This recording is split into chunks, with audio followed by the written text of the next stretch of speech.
Coming up on the Sports Reporters. Well, what does it say about the Michigan Athletic Department and the way it does its job? Well, I think you both know I'm pretty suspicious of everything. So no, this is a Sherrone Moore situation.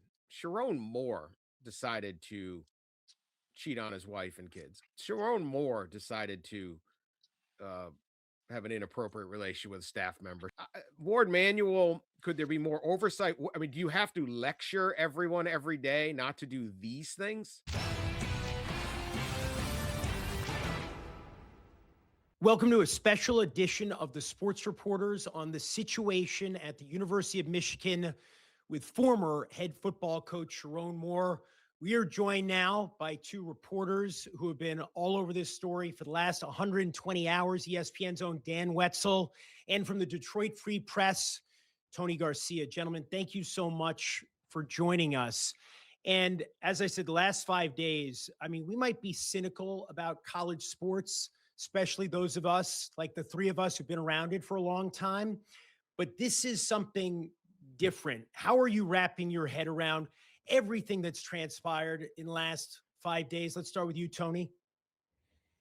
Yeah, that's been the process, is just really understanding, because as you guys know, I mean, when you're in the middle of breaking news and things like this, it's just so news oriented, right? You're just thinking about making contacts and speaking with people in the department, in the higher levels of the university, in the program, cops and the like. But now that we've had a couple days to digest it, the thing that just keeps coming back in my mind is just the indescribable fall from grace for Mm. Sherrone Moore. I mean, on Monday, we were in Schembechler Hall of last week. He was previewing the Citrus Bowl, business as usual. On Sunday, we had done the same. He was talking about a nearly top 10 recruiting class that he was bringing into Ann Arbor, trying to get 10 wins, all the usual football things. And then about 48 hours later, uh, he's fired. He's being arrested. He's being taken to hospital for a mental health evaluation before he's then jailed. The next time we see him, he's in an all-white jumpsuit in a jail cell and saying nothing other than his name and "Yes, Your Honor." Just the exact opposite of sort of the what we'd largely seen charismatic Sherrone Moore that he had presented forward facing to the media. So just an unbelievably stark contrast. Yeah, I think that, it's really what happened after the firing. I mean, his inappropriate relationship with a staff member or somebody at the school or something is kind of a fairly cliche way to lose your high profile job through the years in college athletics and college coaches. Not common, but not uncommon. And so we've seen plenty of those. What was stunning to me was when I first got the word that he had was being sought by the police and was going to get detained. The fact that he went over to the staff member's house after, the fact that he, according to prosecutors, he barged into the house, he threatened to harm himself, the statements that he made, and then wound up, in the county jail in that white jumpsuit, as Tony quite accurately puts. I mean, just a bizarre visual fall from grace, just him sitting there at the mercy of a court, fully humiliated and humbled in that situation. And now he's got a GPS monitor. So it was really the firing. It happens. You'll cover a few of these in your career, probably more than a dozen or more. I don't know. Not that uncommon, but I've never seen one act that way after the firing. Most of them kind of go quietly and try to rebuild their career and their life and their reputation and their family if it's possible. And let's go back to last Wednesday and that sequence of events that we were all kind of processing in real or near real time, with mounting disbelief and dismay. So what happened? What led to the meeting with Warde Manuel last Wednesday, Tony, at which Warde Manuel fired Sherrone Moore? Yeah, well, as the prosecution, the evidence they presented in court on Friday was that the victim in this situation came forward and had changed her story. So earlier in the fall, as I'm sure Dan obviously knows, Michigan brought in both Sherrone Moore and the other staffer involved in this matter for questioning. Phones were searched, and there was an internal investigation into any possible impermissible relationship. And it checked out at the time. There was no smoking gun, so to speak, no evidence that unequivocally supported the fact that they were having a relationship. Both of them vehemently denied it. By this week, or this past week, I should say, on Monday, according to prosecution, the victim broke up with Sherrone Moore on Monday. And according to court documents obtained by the Free Press, he continued to contact her on Monday and on Tuesday. And then by Wednesday, it seemingly she had had enough. And she then went forward to the department, presented what was then cited later as credible evidence that there was a relationship. And at that point, the department's hands were completely tied. Athletic director Warde Manuel was left no choice but to fire Sherrone Moore. It was a breach of university protocol. It was a breach of his contract. And moreover, they had hindered an investigation. So it was kind of a trifecta of reasons to get rid of him. And as we can see, and everyone who's watching can see, we've also been joined by ESPN's Pete Thamel, who's also been covering this story, immersed in this story for the last 5 days. Pete, thank you for joining us. We're talking about the sequence of events on Wednesday when Warde Manuel, the athletic director at Michigan, fired Sherrone Moore. What do we know about the way that meeting was handled?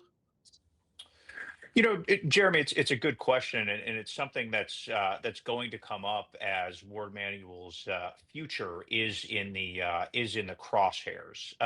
There's been a report that there was not an HR person present, but there's also been nothing that's indicated that was necessary or deemed necessary, or was in the protocols of how different firings have been handled in the past by the athletic department. It was clear, Jeremy, that once this preponderance of evidence that Tony just mentioned came forward, that it was urgent for Michigan to dismiss Sherrone Moore.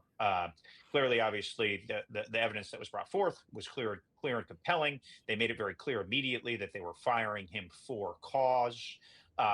Which eliminated, obviously, the nearly or more than $12 million he was going to be owed on the remainder of his contract. Obviously, he would have gotten that if he was just fired for on-field performance reasons. And the criminal charges here, Dan, what are they? He's got a felony, a home invasion charge, and then 2 misdemeanors: stalking within a relationship and breaking and entering. We'll see how those play out as the process goes. He has no criminal record. There's prison time and things like that in it, but the chances of him actually serving time are pretty small, and anything significant amount of time would be pretty low. But those were the charges that were brought. Is that your understanding too, Tony, that this is unlikely to result in jail time based on what we know about what is alleged to have happened at this point? That is the current understanding.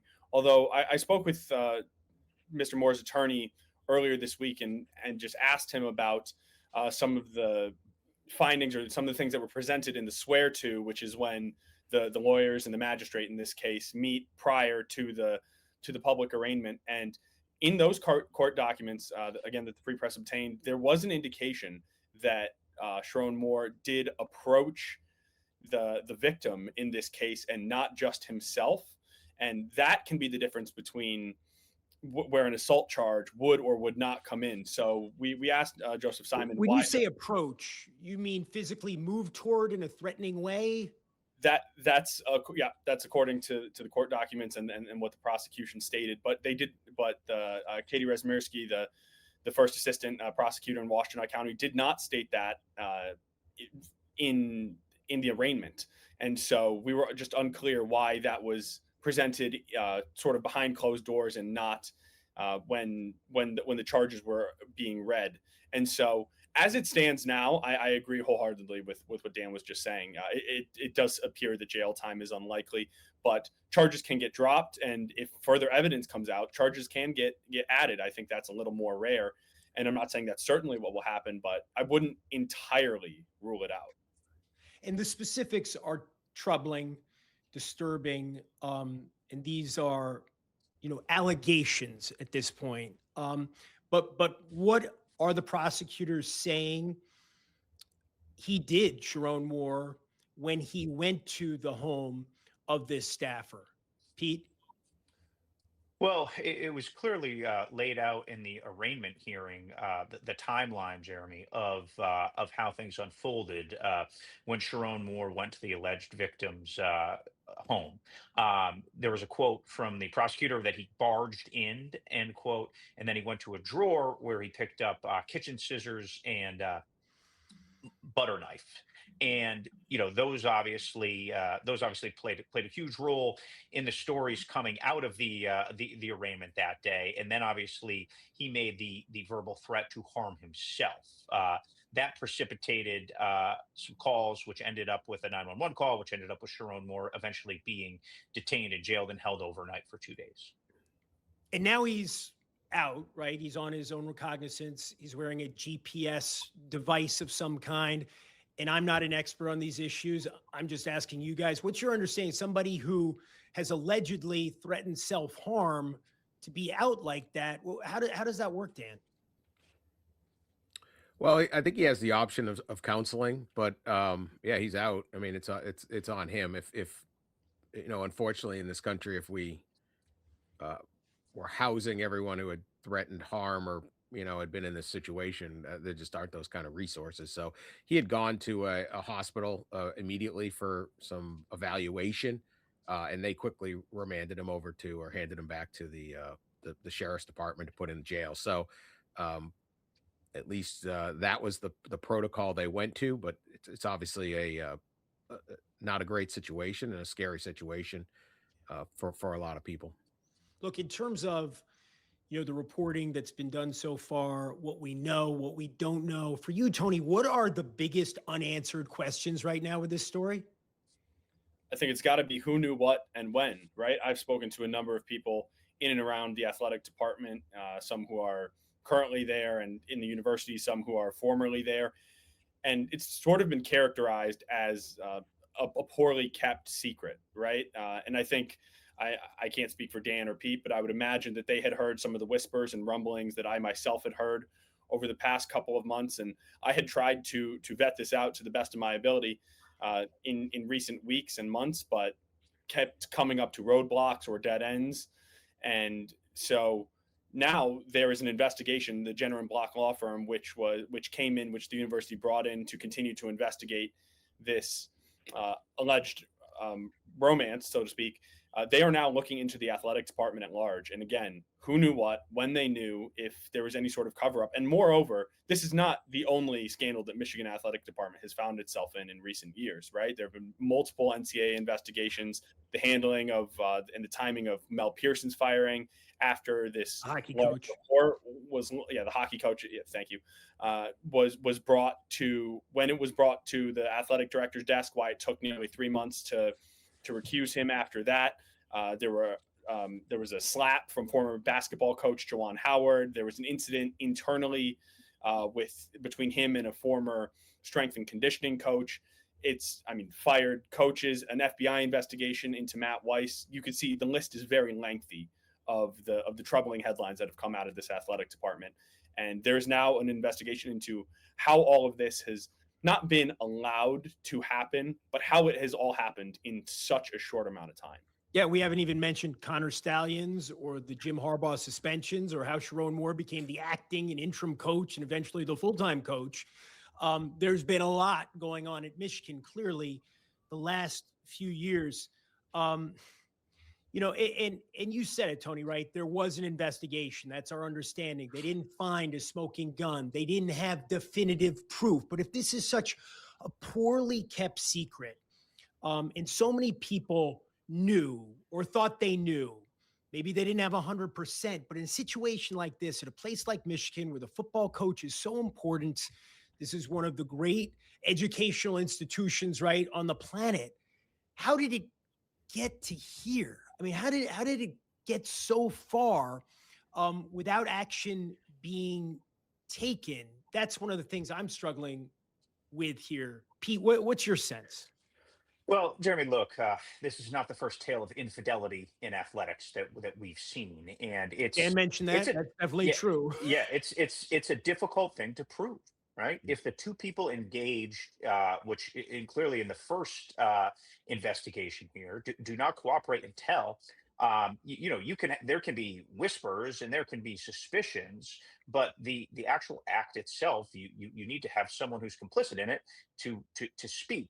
It would be very rare, to be able to catch someone, doing something like this. So I just think, and the act itself has nothing to do with the field. So if it's not happening and it's been denied, it's hard to look at it from a lot of from a lot of different angles. Now, certainly, was enough done? Was it looked at hard enough? Those are all things that Jenner and Block are going to look at as they sort of sift through the multitude of scandals that Michigan has endured in recent years. And I would think, amid what they're searching for and asking about, that will be the element that's under the most scrutiny. Let's step back for a moment. And, people have become familiar with Sherrone Moore over the last couple of years when he was the acting coach, when Jim Harbaugh was suspended, and he had those big wins, and has been the head coach, the full-time official head coach the last couple of seasons. But who is he? How did he rise so far so fast, Dan?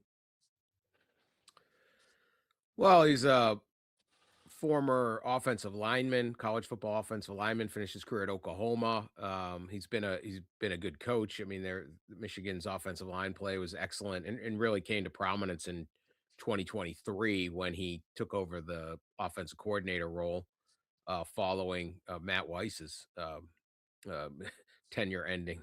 And I mean, he did that 2023 team was an absolute juggernaut. They went 15-0, won the national title. He stepped in as an interim coach late in the season when the advanced scouting Connor Stallions scandal hit, and Jim Harbaugh was suspended for 3 games at Penn State, at Maryland, and Ohio State. He stepped in and they won all 3 of those games.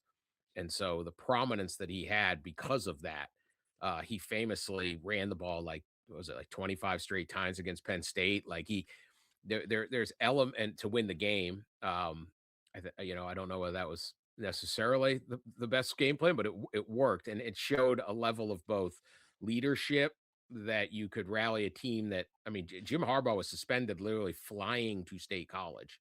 So there's a lot of tumult around the program. No one knew who to trust. It was crazy. He had that leadership, but also the confidence to say, "Hey, I don't care. I'm gonna call a running play every time." And then, of course, he beats Ohio State in a very dramatic and maybe one of the most intense of that intense rivalry game, at least a top 2 or 3 intense game in that series.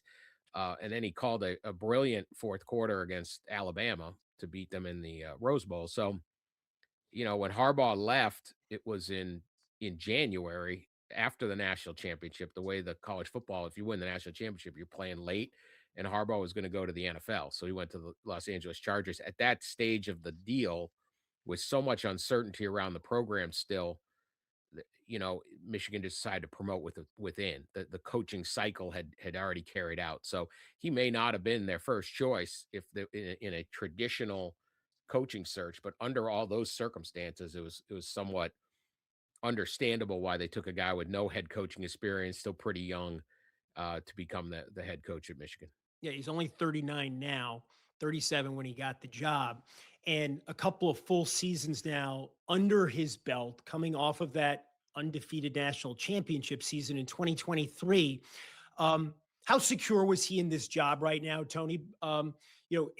Based on his performance as a coach.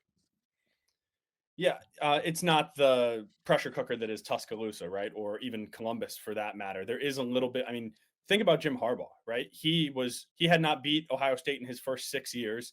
He had to take a pay cut, but they gave him some rope to play this out. And so Sherrone was certainly, this notwithstanding, he was certainly going to come back for another year. And I've been told that there was not any sort of mandate of college football playoff or else for the next season. The department generally looks at things holistically, and they were going to make an assessment following another year, and who knows what direction that would have gone. But I think Dan made a lot of great points in his rise. I mean, when he was an offensive line coach in 21 and 22, Michigan won back-to-back Joe Moore awards as the best offensive line in the nation. He rose from tight ends coach and then to offensive line, then to OC.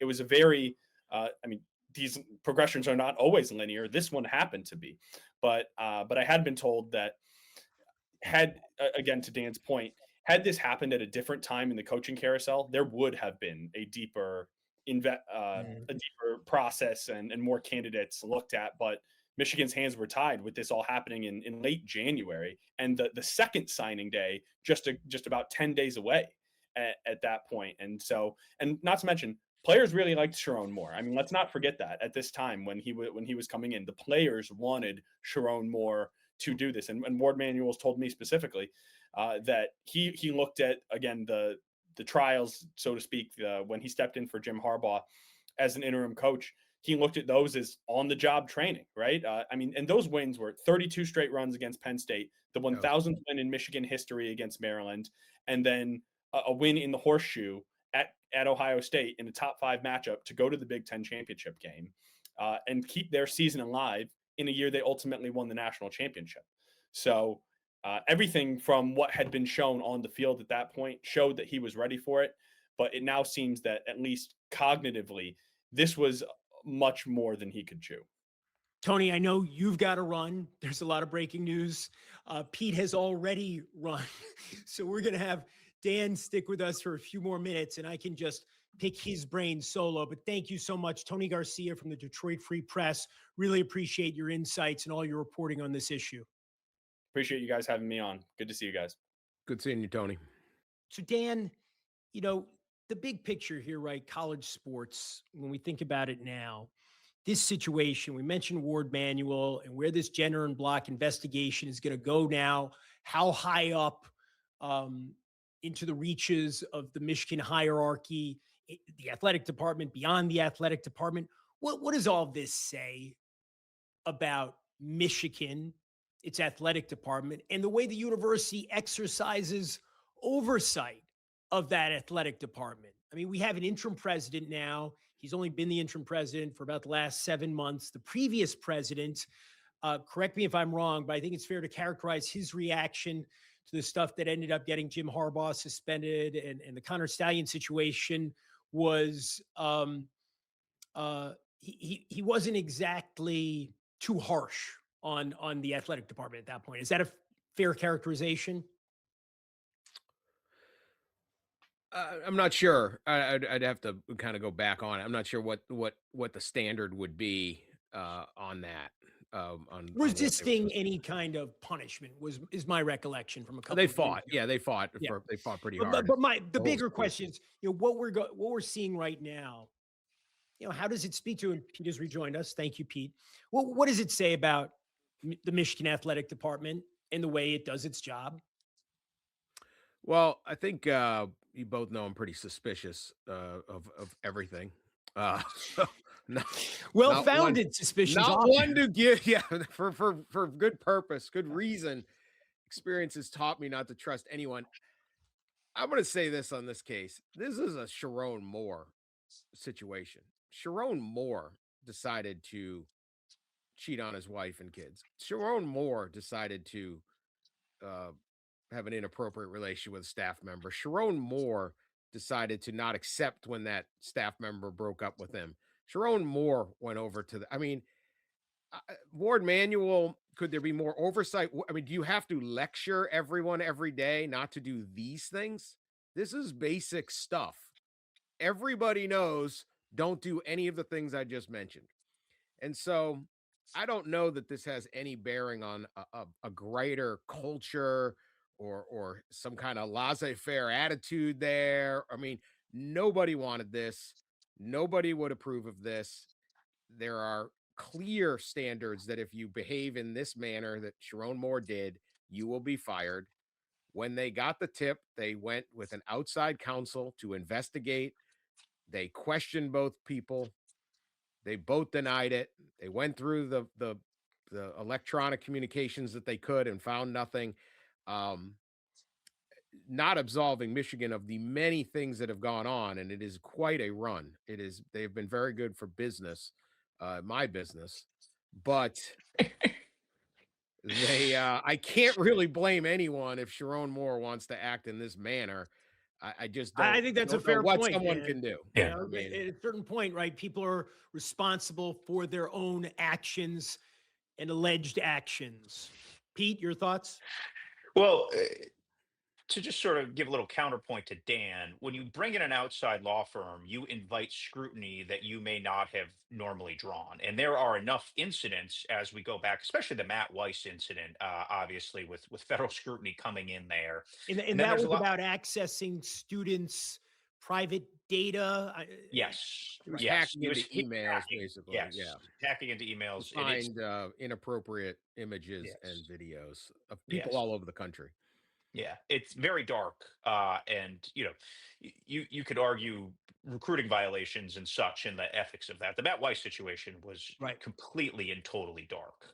Next level. So yes, but once you dial into all the actions of the NCAA allegations of Connor Stallions, of the recruiting violations, which there were many and long drawn out NCAA investigations into them. Once you start really dialing in and looking at it and you bring in an outside law firm, you're almost inviting change. You're almost inviting an answer to change. And that has to be the you bring in the outside law firm when you've said enough is enough. And usually when you say enough is enough, you don't say, hey, let's stick with the same status quo pushing forward. So these are uneasy times in the Michigan athletic department as they get vetted by an outside firm, just because there has just been a preponderance of issues over the past few years that have risen. Some legally, some just within the NCAA court of law. But the totality of all of it is difficult to deny. It's going to create an uncomfortable few weeks as they get vetted. Yep. Michigan football is a big deal at Michigan and beyond. We all know it's a big part of the brand of the university. And football, more than anything else, drives all these other um, types of engagement for alumni, et cetera. It matters, right? We all know that. That's what we cover. So now we're in a situation where Michigan doesn't have a head football coach. So who's it going to be? I mean, we're hearing names. DeBoer saying it's not him. There's Dillingham. What are you hearing, Dan?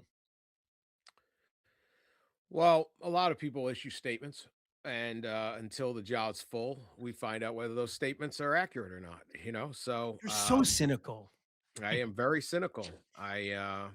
So we'll see. Maybe it's Kalen DeBoer, maybe it's Kenny Dillingham, maybe it's Jed Fish, maybe it's somebody else. Maybe they look to the NFL. This was a very attractive job. This is a very, very attractive job for a number of reasons. One, obviously, you can win there and you can win a national title there. And they're really still, even in this era where the competitive balance is flattened out, or become more balanced, there's still only so many places to do that. There is enormous resources, incredible amounts of money, highly motivated billionaires willing to do whatever it takes. It's a great place to live, and then you also have a little bit of a culture that isn't you're going to be fired if you don't win it 2 out of the next 3 years.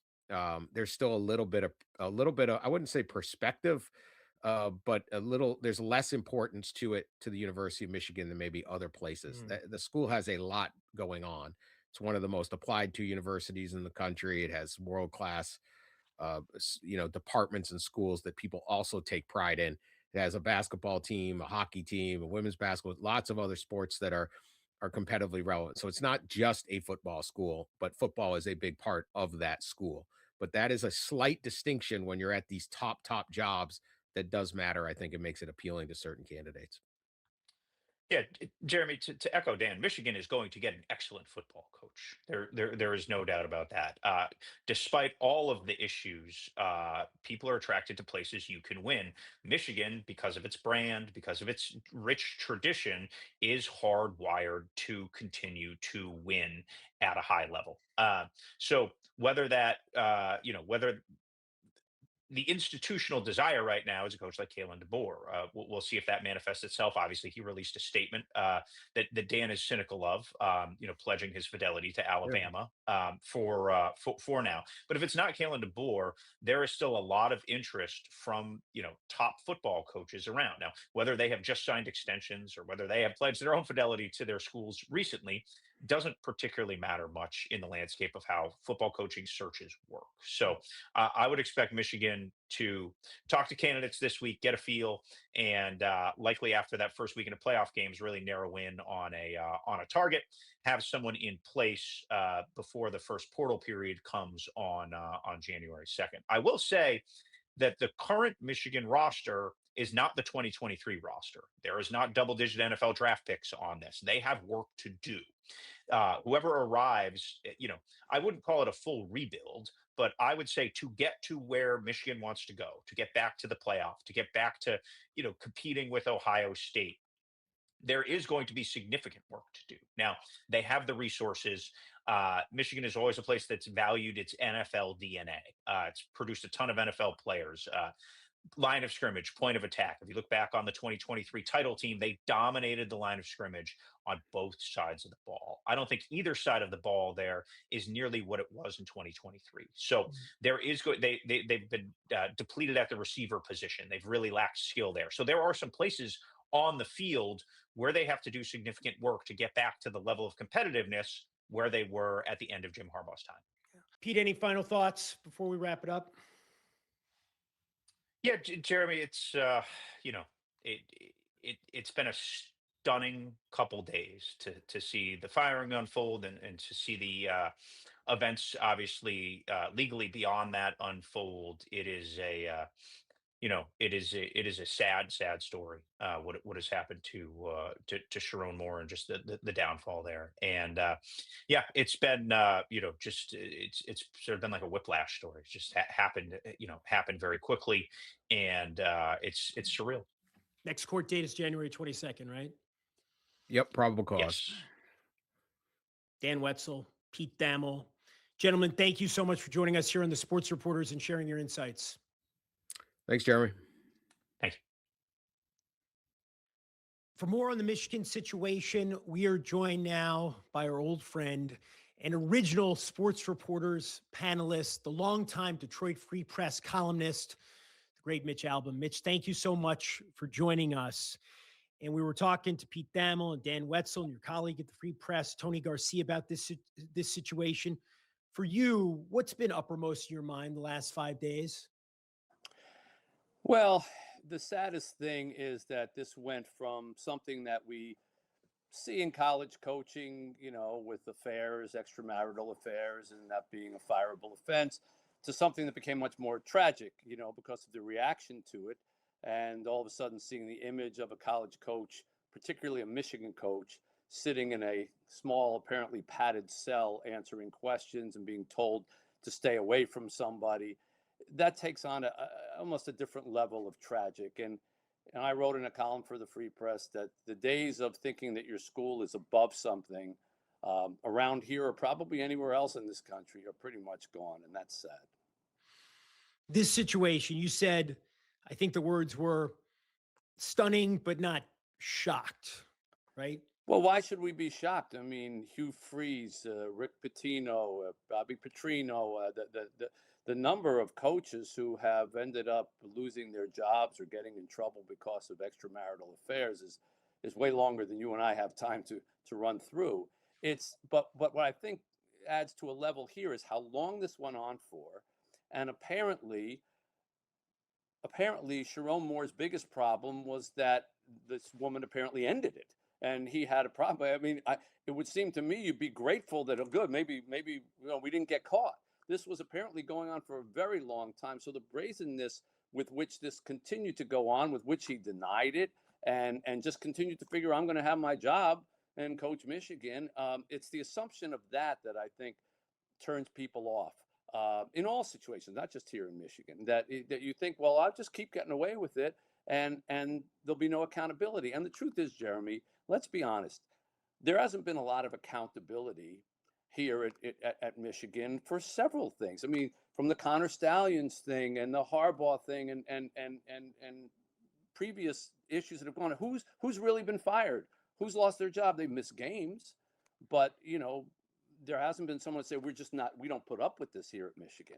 So perhaps that led Sherrone Moore to think, well, the key is not getting caught or not getting caught too much. And obviously he found out that that's not true. What had been Sherrone Moore's reputation around Michigan before this?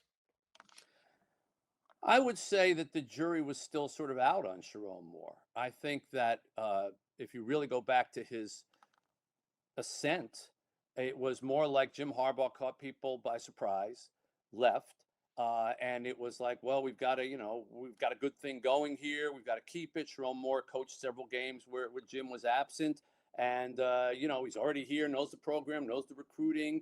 We're on a high. Let's give him the job.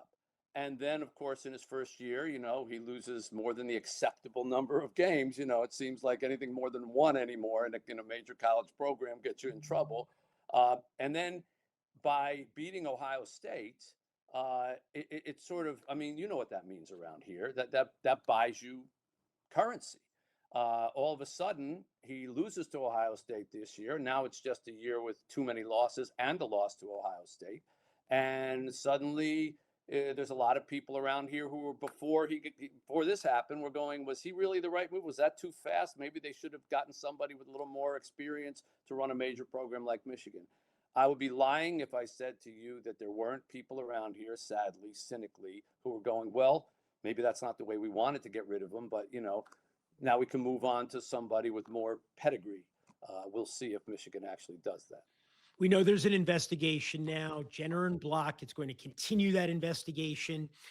We don't know exactly how far it will reach, who's going to be questioned. But Warde Manuel right now, and Dan Wetzel was just saying, look, we can talk about accountability, we can talk about oversight, but Sherrone Moore is alleged to have done this. Sherrone Moore is alleged to have done that. Where do you think Warde Manuel fits into this discussion right now? I think it's not just Sherrone Moore. I think it's the totality of the things that have happened under Warde Manuel. Going back to, like I say, the Connor Stallion situation, how Jim Harbaugh, some of his behavior was tolerated. I think there are forces at Michigan that don't like to be in the news this way. And they are feeling like they are in the news a little bit too much this way. Now, they don't want the program to completely fall apart, and they want somebody there who can help hire a new coach. So I think when you started to hear word about Warde Manuel being fired, which we heard around here, and then that was quickly dispelled, I think that there are forces at Michigan that feel that would just disassemble the program too much, and it would be too hard to come back. Whether after he hires a new coach, he isn't part of this big review, and this review says, it's a culture of allowance, and allowing the coaches, as long as they win, to get away with too much. Perhaps that will be their conclusion. I don't know. I like Warde as I like Sherrone, and I like Jim, but the record is the record, and people in Michigan don't like to be embarrassed that way. The higher ups, anyhow. Mitch, you've been covering college sports at a high level for 4 decades. You've been around Michigan for 4 decades. We're in a totally different world right now in 2025 in college sports, right? Unrecognizable compared to what it was 3 or 4 years ago, much less 4 decades ago. But when you think about the arc, the evolution of college sports to where we are now, how does this story fit into the context of those changes? Well, first of all, I think if Bo Schembechler, who was the first coach that I covered at Michigan, and I wrote his book with him, if he were here looking at college sports, he'd never stop throwing up. I mean, it's just, it's so unrecognizable to what he, the noon games and the team, and the idea that one of the first things I heard when Sherrone Moore was dismissed was, oh my God, Bryce Underwood's going to get stolen away for more money from another school. Quarterback.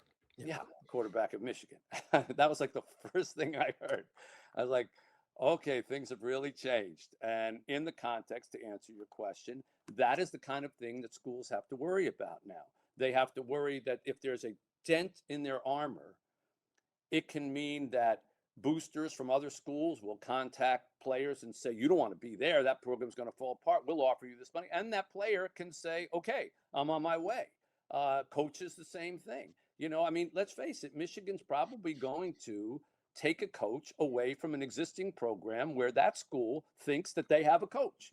And now that coach is going to say, sorry, Michigan's calling. And then someone's going to have to replace that coach. So in that context, as you say, of what the world is today, it's a business, Jeremy. And when Bo was coaching and when I was going out there at noon games, you know, there were still recruiting scandals and things like that. And there were still bad actors. But there was a semblance of playing for your school, being a student athlete, not looking at it as a springboard just to the NFL. Those days are gone. And you and I can lament them all we want. They're still going to be gone when we're done lamenting. Michigan is obviously one of the great academic institutions on the planet as well. Yes, it is. So at a place like Michigan, for people who don't understand, and it's got the most wins in college football history, et cetera, why does football matter so much? And it might be obvious, but I'm just asking the question. Why does football matter so much? Well, there's a tradition of excellence. I think any school that has a tradition of excellence in anything, you know, why does basketball matter so much at Duke? It's been excellent there for so many years versus, I don't know, some other sport, you know. But I also think there's an enormous alumni association of Michigan. Michigan actually sells more merchandise on the alumni thing than I think any school. Maybe Notre Dame is up there, but it's 1 and 2. And it is a thing that pulls everybody together. You can fit a lot of people in a 110,000 seat stadium. And so it's the thing that everybody comes back for. It's the annual gathering. It's you come in for the homecoming, you come for the Ohio State game. And it, you know, people around the world put on their Michigan jerseys or sweatshirts or caps on Saturday mornings and watch from Dubai and watch from Australia and watch because that's where they went and they feel a connection to it. It is at its purest form a nice thing. You know, it's a nice thing to want to be part of your school and your alumni and be connected to all these people. And you see somebody wearing a Michigan hat in an airport and you go up to them and say, go blue, go blue. Unfortunately, it now comes with a lot of overtones that are less than desirable. And it's not just Sherrone Moore, you know, it is Connor Stalions, it's Robert Anderson and that whole scandal that happened a few years back. And, you know, and unfortunately, a lot of colleges have this. Hardly Michigan, you know, when I wrote my column, we live in a state where there's Michigan, Michigan State. And when something bad happens to one, the other one snickers, you know. Nobody can snicker. Michigan State, Mel Tucker, Larry Nasser, you're not snickering at anybody. Michigan, now with this, and they shouldn't be snickering at anybody. What they should be doing, both of them, is looking at how do we achieve the high standard in athletics that we have achieved in academics. And that means behavior as well as success. And I hope they do that in their next hire. Mitch Albom from the Detroit Free Press. Welcome back on the Sports Reporters. It's always a privilege. You know, if I could have done the Sports Reporters from my office for 20-something years, I probably would have been on more often. You know, You're welcome to. Possible. We would love to have you from your office anytime, as you well know, Mr. Albom. That's very nice, Jeremy. Good to see you.